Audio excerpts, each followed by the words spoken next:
This is a series of 100 films about Japanese foods I've eaten, and this is a film about one of the most popular and trendy foreign foods of the moment.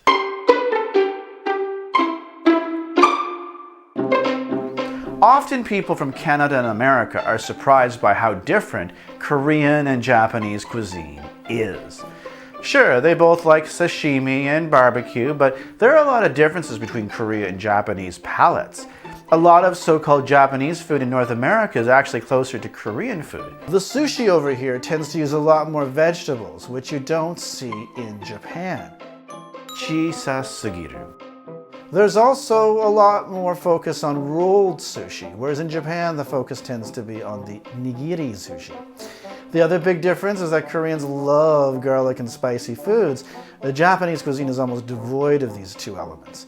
And Koreans will eat dinner with sides of kimchi, a kind of pickled cabbage, and in Tokyo, it's more of a specialty food. Now, there is a huge Korean community in Japan, originally from North Korea. Now, most of those people live in Osaka, and they own big parts of the pachinko parlor business. That's a kind of vertical pinball. Chisasugiru.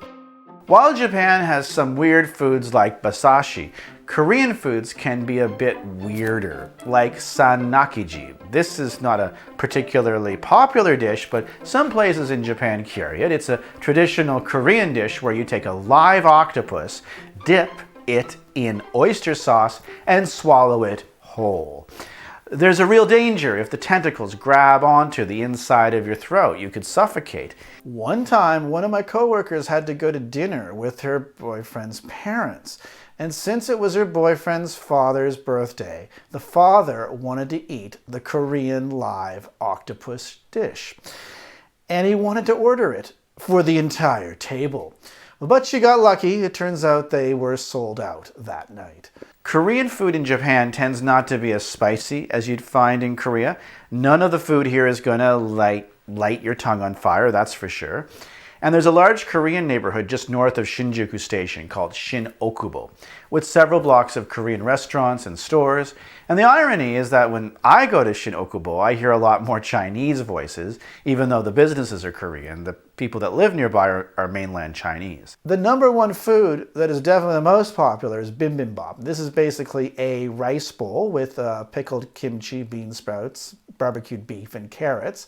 You're going to find it at every Korean restaurant in Japan, and you may even find it in convenience stores. The second most popular is tteokbokki. It's a kind of rice cake, which is smothered in a spicy red sauce. It's a glutinous rice cake, which is usually only eaten in Japan at New Year's, but in Korea, they eat it all the time. And finally, there's this, gajangaejang. It's a live blue crab, which has been drowned in a kind of spicy garlic paste and left in the freezer for a couple of hours.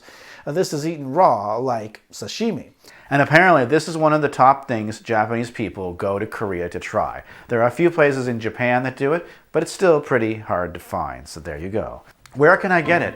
That's right, you guessed it, the Shoutengai at Shin Okubo Station. All kinds of different Korean foods are on sale in a small alley where cars are banned. If you're new to Japan, you'll probably want to start in Tokyo from Shinjuku Station since it's the busiest train station in the world. Take the Yamanote line in the Ikebukuro direction to Shin Okubo Station, the next stop north from Shinjuku. When you exit the station, turn right, walk 6 blocks, you're at the main intersection for Korean stores in Tokyo. Keep in mind by the time you're watching this information might be out of date. The word of the day. The word of the day is chiisasugiru. It means it's too small. Chisai means small, and the suffix sugiru means too much of something. So chisasugiru means too small. So if you want to remember this, feel free to watch this film 10 more times and repeat along with me. Next time. So that's it until next time when we look at how automation took over the Japanese beef bowl industry. So until then, sayonara.